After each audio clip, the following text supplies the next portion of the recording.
welcome to Trusted Tech Talks for our new and improved product top tips. I'm going to ask 10 questions in 10 minutes where we dive into the minds of the leaders within the product community. Each episode will ask 10 thought-provoking questions, giving our leaders just 10 minutes to share their insights, challenges and opinions. So whether you're a product leader, a manager, designer, or just passionate about tech and innovation, this is your chance to hear from industry leaders.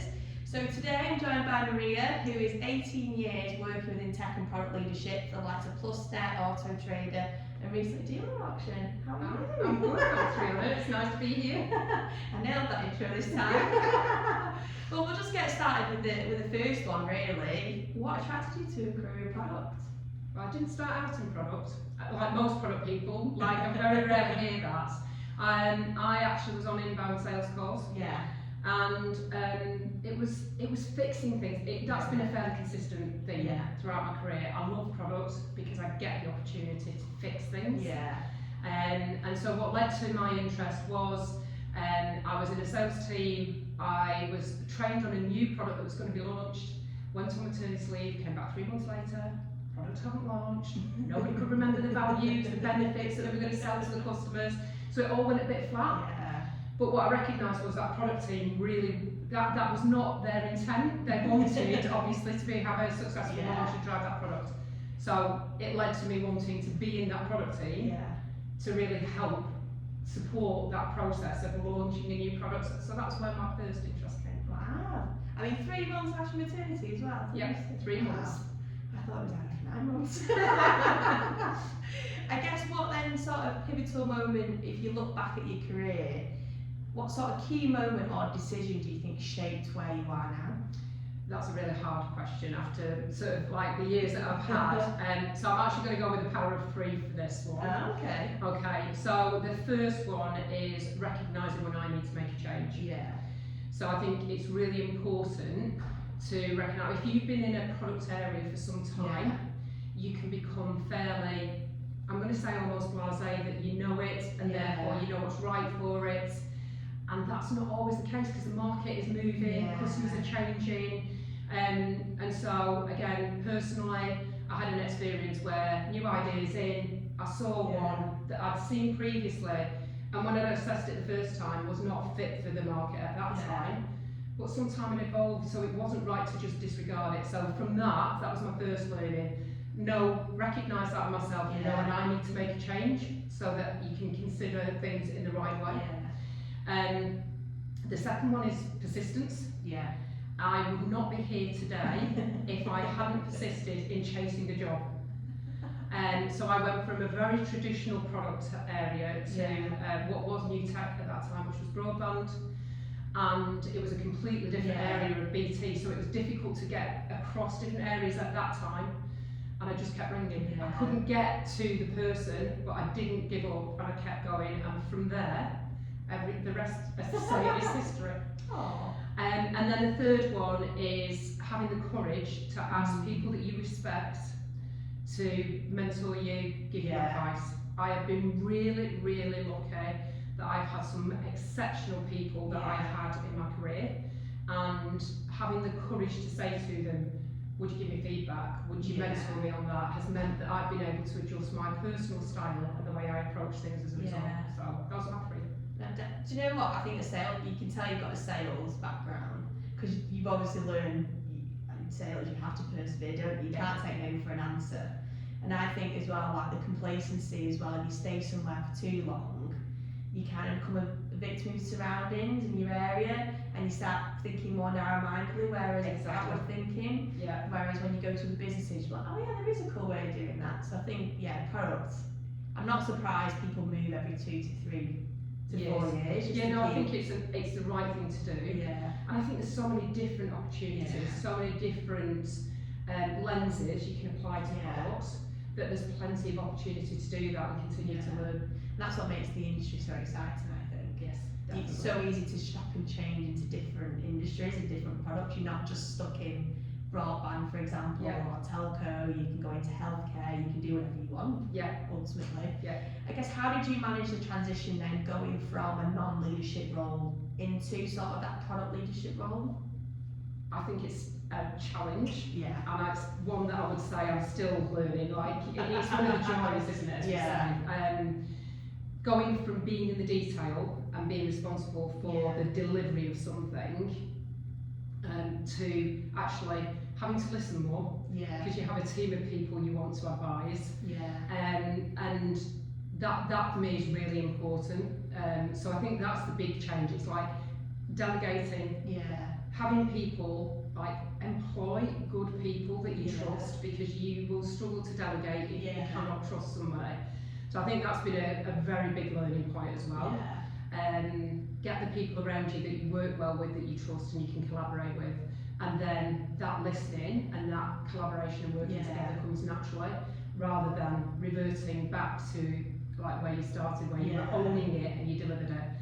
And I think the other part of that is actually what does success look like? Because when you're the product manager, success is very much the launch of that product, or it's the, you know, if you're optimising a product, it's what you're achieving. It's very tangible in the measurement. Whereas when you're a leader, actually it's a lot broader, and you're not, you know, you're looking at the success of your team and where you can lean in and help support their development. So it takes on a different aspect. So it's more about them and less about you, whilst obviously ensuring you deliver for the business. And that's it, you can't just have generic key successes and measurement either, I think, when you're a manager. You need to do it where your team's at that moment. So like for me, I remember when I had a team of, you know, I had, at one point it was 4 or 5 of us, and a lot of them had not a lot of recruitment experience. So my expectations were very different, as opposed if I was leading a team of 6 or 7 experienced recruiters. So I think that's really, and delegation, that is something that I really struggle with. It's still hard, to this right? day. It is hard. It's so difficult. Because you have control. I love control. Anybody that knows me would say that. Like, I absolutely love to be in control. So that's why working with people you trust is really important, because you know we're going to get to it. And actually, if you work really well together, that collaboration is key, because then you can have the conversations. It's not, you know, ultimately, we all want the same thing. We want the customer to get what they need, and we want the business to be successful. So it's all about just making sure that works. And you can take stuff off your desk, which then means you've got less pressure, less responsibility. You can focus on what you need to focus on, as opposed to trying to do that plus everything else that you need to do just to keep the ball rolling. It's exactly that. Because you know, you think about the changes in the industry, technology is moving all the time. To give yourself freedom to be able to look at that, to ask questions then, to be able to challenge the team with questions around whether we've considered something, then, you know, you don't get that opportunity when you're in the thick of actually delivering something. And obviously you've managed huge product teams, you've managed many product people. What do you think are the best skills or qualities that are the most important things for if someone says, right, in 2 to 3 years I want to be a product manager, a leader in product management? What do you think the best skills and qualities are in those people? So I think you have to be open-minded. Right? And it's really hard because we all come as human beings with our own preconceptions around something. So it's sometimes letting those go and listening. So that open-minded and listening is really important. And then I think it's about recognising where your key skills lie. So for me, in products, you know, you can lend yourself to being we're all customer oriented, so we're all a combination of these things, but obviously we'll have a leaning towards one will potentially be stronger. So there's a delivery aspect of it. You know, I've already used the word delivery a few times, so you might guess that my leaning is in that area. But you know, then there are some product managers who are very much more technically minded, and you've got all of us with that customer blend, but some will be really focused on customer, and then you've got the commercial aspects of it as well. So we're a blend of those 4 things, learning where your strengths lie, and then understanding, like, well, what do you want to do? Do you want to specialise in roles that really like leverage that strength, or do you want to become broader, in which case where are those roles where you can go and experiment a little bit more in those different areas and get that learning under your belt, so that you can become that sort of more rounded product manager or product leader. And if you are, in recognising that as well, it enables you to then ensure in your team you can get a blend of people that also offset some of the areas that you might have as weaknesses. No, definitely. Play to your strengths is what they say, don't they? They do. So, how do you then, obviously in these teams, you manage teams of all different sizes, how do you maintain that motivation? And obviously at the minute in product, burnout is a big topic currently. So how do you kind of avoid burnout in your teams, because it's such a demanding career? Yes. Okay, so motivation first. I'm highly competitive. I don't have to be beat by any other business. Definitely sales background. Right, so I think that that massively motivates me. And people actually, I've always felt like this. People are the most important part of any business. Well, no business exists without the people in it, right? So being able to support people and see them develop and achieve things like that massively motivates me as well. So, but yeah, anybody that's worked with me, if you've got a poor competitor in the marketplace, that's definitely going to be a motivator. And then burnout, it's not. I'm really lucky. I love the job I do. So it's not really, I don't have that sense of burnout because I just love doing what I do, and I'm really lucky. I've got a fabulous family who will keep me grounded, number one. I've got a husband who will tell me how it is straight away, no problem at all. And lots of laughter. And I think that's the thing, you've got to have fun, whether it's at home with family, whether it's with friends, whether it's in the workplace. That fun aspect of it just helps balance everything. So that's really important. And that's it. You want people to come to work to enjoy working. I always think if you ever get to a point where you wake up in the morning, you've got that dread of that Monday morning alarm, and it's more than just the fact that it's a Monday morning alarm. That to me is probably a key indicator if it's happening every week. Because we all have bad weeks. We all have weeks where we're like, oh, I really wish I was off this week. We all have weeks like that. But I think it's recognising, right, something's not right.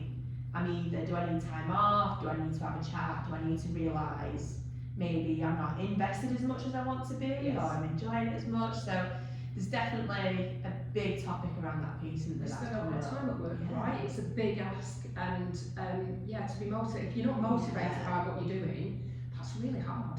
Especially in product where you're being pulled at every different angle, from UX to delivery to business. That's it. You've got to love it, right?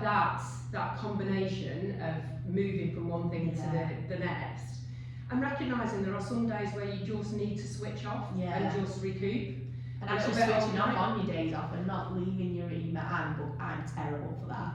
So even on a weekend, I'll just check on a Saturday, and I'm terrible. But then since I've had Henry, I've been like, no.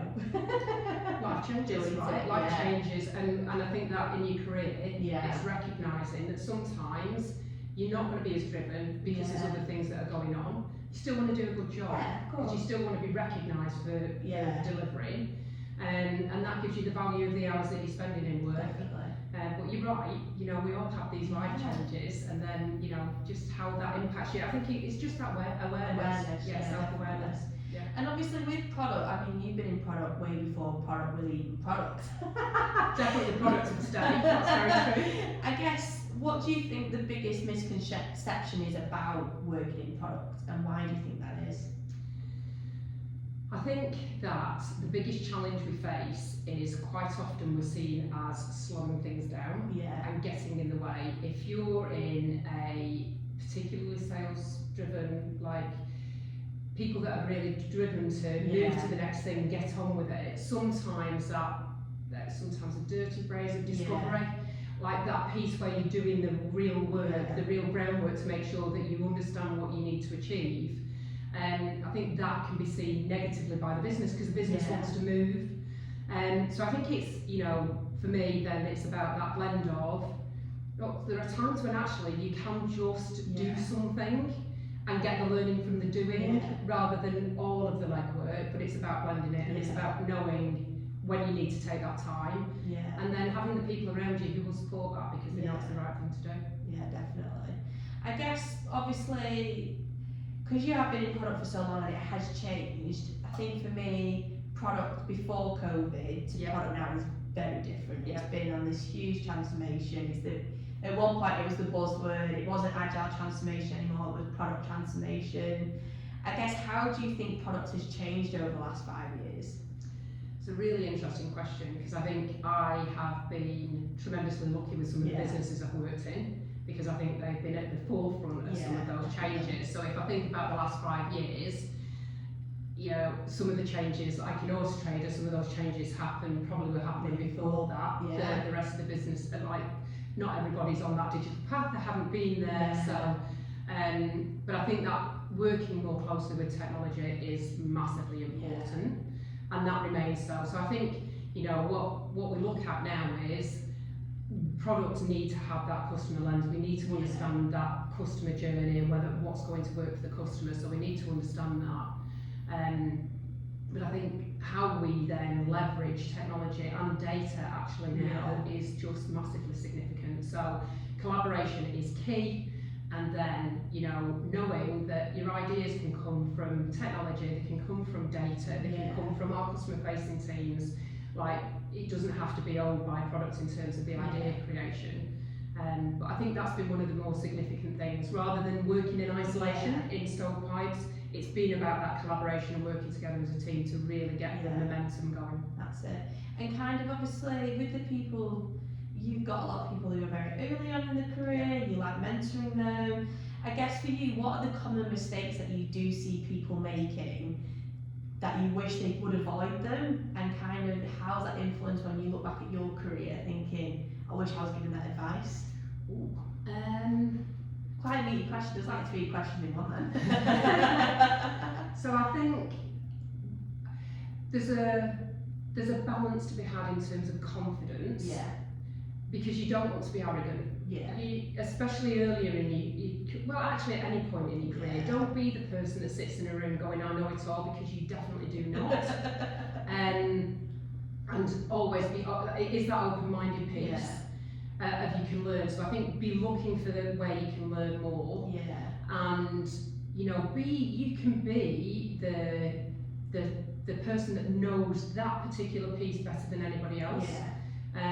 So I think that is have confidence to speak. I think that's the most important thing. And if it was me, when I look back at my early career, it was just because somebody's job title is director or CEO, don't assume you can't have a proper conversation. They are still a human being, and ultimately just remember that you're all in the room with the same intent, like you all want the same thing to be successful, for the business to be successful, and that is done because the customer gets what they need from the solution. So does that answer the question? Absolutely, and I think a lot of young people are afraid of stepping into that room a lot of the time. They're like, oh, am I going to be valued? Am I going to be listened to? So that's probably advice for leaders, to making sure that the team feel valued and listened to, because then they won't have that issue, that they will be confident speaking to whoever. I know for us instantly, like one of the tasks if you're new to the business, it is to go and speak to all the leaders so you can get to know them, so then there's not that fear of going speaking to them because you've already had a chat with them.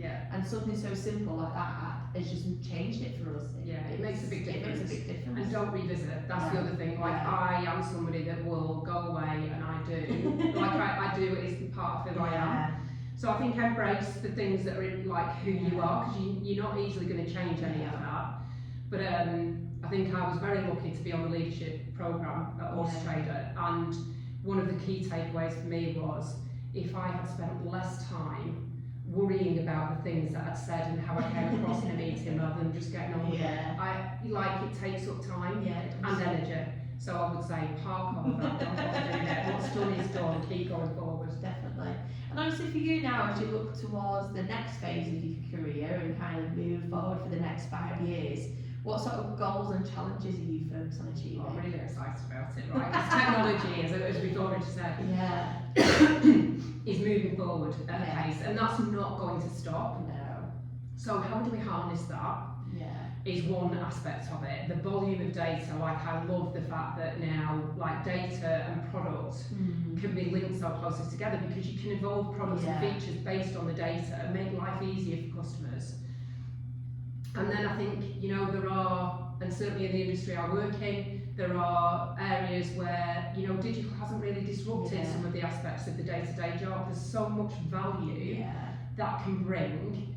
So I think, you know, the next 5 years is going to be really exciting in terms of what we can help achieve for our customers to make their lives easier. It's going to get faster as well. I feel Yeah. like tech is just going to keep getting faster and faster and faster. And obviously I know AI is kind of the big topic and trend at the moment. I guess what do you think is going to be the biggest trend for the next 2 years, and how do you see it impacting the market? Massive question, that one, isn't it? What do you think's going to happen in 2 years' time, given the pace of change that we're What going? is your prediction? No, don't hold me to it then, Rihanna. I think, I mean, we talked about it, right? It is the pace of change. I think it's really hard because the consumer, all our customers, are consuming more and more in different ways. Yeah. So I think, you know, keeping ahead of that, keeping a view of where that's going so that you can be responsive to it is really important. Yeah. We've got people coming through with different values now. They want to live in a different way, they want to operate in a different way. So how can we embrace technology to help support all of that? And keep communication going. So I think, you know, it's going to be extremely exciting. I haven't pinned it to one thing because I think it's really difficult to do. But I think, you know, it's embracing technology and it's leveraging data as effectively as we can to make sure that we continue to supply solutions and products that fulfil the customer's needs. Perfect. Brilliant.